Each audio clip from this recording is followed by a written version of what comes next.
एगो जंगल में बैठ के कुछ लड़का सब पता नहीं क्या कर रहा है और इस सब के हाथ में बेरोजगारी वाला होली का कुछ बैनर पोस्टर है।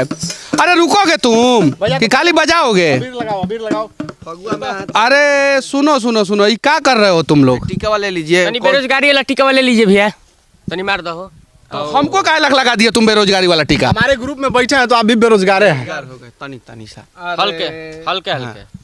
अच्छा ये बताओ लोग, तुम लोग कर क्या रहे हो? बस मोदी चाचा से कुछ बतियाने की कोशिश अब हम लोग बेरोजगार हैं तो रोजगारे न मांगेंगे बैठ के, फगुआ हो चाहे दिवाली हो। मोदी जी ले तनी आग्रह कर रहे हैं कि तनी रोजगार दीजिए। तो कैसे आग्रह कर रहे हो तुम लोग? गीत के माध्यम से फगुआ चल रहा था, जो गिरा गिरा गा रहे हैं हम लोग। भारत में अनेकों प्रकार का होली खेला जाता है। कहीं लठमार होली तो कहीं कपड़ा फार होली कहीं कुछ और फार होली कुछ बेरोजगार भी यहाँ पे होली खेल रहा है सब। अब पता नहीं किस प्रकार से होली खेल रहा है सब। क्या कर रहा है तुम? होली खेलने का प्रयास कर रहे हैं हम लोग। कैसे होली खेलने का प्रयास कर रहा है? अधिकार रंग लिए हैं, छिपा उपमय है, अब खेलेंगे तब जी। ना यहाँ लठमार होली होता है, ना यहाँ कुर्ता फाड़ होली होता है, यहाँ बेरोजगार होली होता है। हम बेरोजगार हैं ना जी। बेरोजगार है। हाँ भैया हम लोगों का बतिया मोदी चाचा तक पहुंचा दीजिएगा। हाँ काहे नहीं पहुँचाएंगे? है कि बहुत सारा न्यूज वाला आता है लेके इंटरव्यू मोदी चाचा तक नहीं पहुंचाता है। मोदी चाचा तक बात में चाहिए रह जाता है। आप पहुंचाइएगा ना? एकदम बिल्कुल पहुँचाएंगे। आज देखने वाले लोगों को भी पहुंचा देंगे ना भैया। मोदी चाचा तक हमनी के बेरोजगारों का आवाज पहुंचा दीजिए। हाँ चाहते हैं तो कहिए ना कि कैसे होली खेले हम बेरोजगार, कैसे होली खेले हम बेरोजगार। पाकिट में एको रुपया नहीं है, बीती उमरिया नौकरिया नहीं है, मोदी चाचा ने दिया नहीं रोजगार, सब युवा का जीवन हो गया बेकार। कैसे होली खेले हम बेरोजगार, कैसे होली खेले हम बेरोजगार, कैसे होली खेले हम बेरोजगार। पढ़े लिखे खूब किए तैयारी, नौकरी का फार्म भरे बारी बारी, तबो ना कुछ सुने सरकार, टेंशन से हमार फाटे का पार। कैसे होली खेले हम बेरोजगार, कैसे होली खेले हम बेरोजगार, कैसे होली खेले हम बेरोजगार। रंग किने खातिर पैसा नहीं है, अबीर के जगह ही कलिखा सही है। हमनी से बढ़िया है कुकुर बिलार, मोदी चाचा निकल गए रंगा सियार। कैसे होली खेले हम बेरोजगार, कैसे होली खेले हम बेरोजगार, कैसे होली खेले हम बेरोजगार, कैसे होली खेले हम बेरोजगार, कैसे होली खेले हम बेरोजगार। बोला हाय रे हाँ। तो होली खेलने के लिए तुम लोगों के पास पैसा नहीं है? एको रुपया नहीं है। तो चमचई उमचई करो, रुपया आ जाएगा। चमचई करें? है से ई का होता है चमचई माने? नेता होता का? नेता होता का चमचई? नेता का चमचाई हम लोग नहीं करते हैं। हाय बेरोजगार झुकेगा नहीं साला। नहीं झुकेगा साला। बेरोजगार तो बेरोजगार मर जाएगा साला। मर जाएगा, क्या दिक्कत है? मोदी चाचा सही मुहैया रहे हैं। रंगा सियार हम लोग कहे गोलैनवा काहे कहे कि आए थे जब 2014 में तो बड़ा बड़का बात करके इतना मोटा के आए थे। सब रंग उतर गया, अब कुछ नहीं 2 करोड़ रोजगारों देने का कहे थे। और रोजगार तो भगवान जानते हैं। मोटे थे, अब देहिया सूख रहा है या दढ़िया बढ़ रहा है। ऐसा है क्या? अच्छा तब चुनाव मोदी चाचा तो लगातार जीत रहे हैं।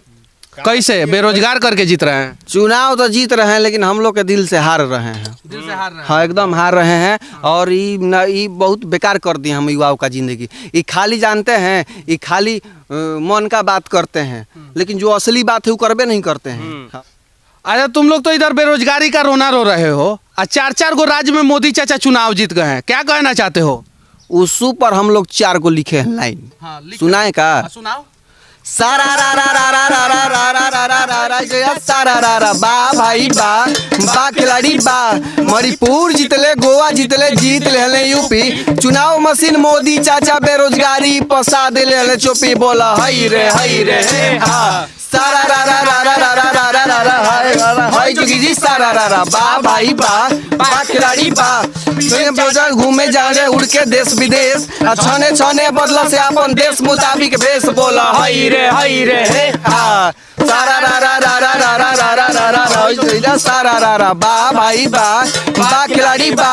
एक घाट के पानी पिए माया अखिलेश, चाचे जितावे में इन सबका हाथ विशेष। बोलो हाय रे हाँ। सारा रा रा रा रा रा रा रा रा रा हाय जोगी जी सारा रारा वाह भाई वाह बाकी लाड़ी वाह बेगुनाह के जेल हो जाई अपराधी के बेल आ साच कहब तो हमारे पीछे पड़िए IT सेल बोला हाय रे हा सारा रारा रारा रारा रारा रारा रारा रारा हाय जोगी जी सारा रारा जे भाई बा बाकी लाड़ी बा जेकर लाठी ओकरे भैंस हुए बनता शेर रंगो बुझी हमहू बुझी बुझले के बा फेर बोला हाय रे हे हा सारा रा रा रा रा रा रा रा रा रा रा रा रा रा रा हाय जोगी जी सारा रा बा भाई बा खिलाड़ी बा ओही के तूती बोले जे खेले सियासी खेल पीछे धावे लेके करुआ तेल बोला हाय रे हे हा बाय भाई बा खिलाड़ी बा भाई बा खिलाड़ी बा। तो करुआ तेल लेके जब चमचा बेलचा सब जाता है सब, तो तुम कहाँ नहीं जाता है बताओ तो? हम हई बेरोजगार झुकेगा? नहीं झुकेगा। नहीं झुकेगा। तो बेरोजगार जब नहीं झुकेगा और पुष्पा बना रहेगा तो फिर उसको रोजगार नहीं मिलेगा, झुकना तो पड़ेगा बबुआ तुमको। देखिए सर, अगर हम लोग पुष्पा हैं झुकेंगे नहीं ना तो वो अगर चंदन के लकड़ी तो हम लोग काट के बेच न देंगे अगला बार। हाँ अगला बार बेच देंगे हम लोग भी। हाँ 2024 का वेट कर रहे हैं हम बेरोजगार। का जी पूछिए। हम दिखाएंगे अपना अधिकार कि क्या होता है बेरोजगार का पार। हाँ तब तक तो तुम लोग युवा नेता से जुआ नेता हो जाओगे। जुआ जाएंगे तब क्या करे, अभी तक किस्मत एनर्जी उतने रहेगा, इसलिए कि नौकरी नहीं ना मिला है। अभी पावर में रहेंगे उतने एनर्जी रहेगा। ये सब बेरोजगार सब है सब, देखिए अलग ही तरीका से होली खेल रहा है सब। अब क्या करे, देश के सरकार को भी सोचना चाहिए कि बेरोजगारों के लिए भी कुछ हो। ऐसे सरकार का जितना IT सेल है कहता है कि काबिल लड़कवा के लिए रोजगार हलई है, तो 2014 में मोदी जी को भी कह देना चाहिए था कि जितना देश का काबिल लड़का है सब उसी को हम रोजगार देंगे। ये नहीं कहना चाहिए था कि हर साल 2 करोड़ बचवा सबको रोजगार देंगे। चलिए मोदी चाचा बुरा मत मानिएगा, होली है और जोगीरा है, सही है कि नहीं है? अब मोदी चाचा बुरा मान गए तब क्या होगा? ना ये मोदी चाचा ऐसा ना जी, नौकरी नहीं देंगे तो काम घबरा जाएगा। तो बुरा न मानो, होली है चाचा। सारा रा रा रा रा रा रा रा रा रा हाय जोगी जी सारा रा रा वाह भाई वाह खिलाड़ी वाह। बुरा न मनिया ए मोदी चाचा हो मोदी चाचा, ताहार हमनी के बेरोजगार बचा बोला हई रे है हाँ। तो मोदी चाचा बुरा नहीं खे माने के, बस में हुई तो रोजगार दे दीजिए हम लोगों को। काजी गलती कर रहे हैं ना, गलती कर 2 थाप मारी अब हमको। नहीं बस में हो तो नहीं बस में हो तो पर से उठ के हट जाइए, कोनो फेविकॉल का डिब्बा पे बैठे हैं कि चिपक गए हैं, हट जाइए महाराज। कई गो बढ़िया लोग है तनी पियर को रंगा वाले बेरोजगार का टीका ले लीजिए।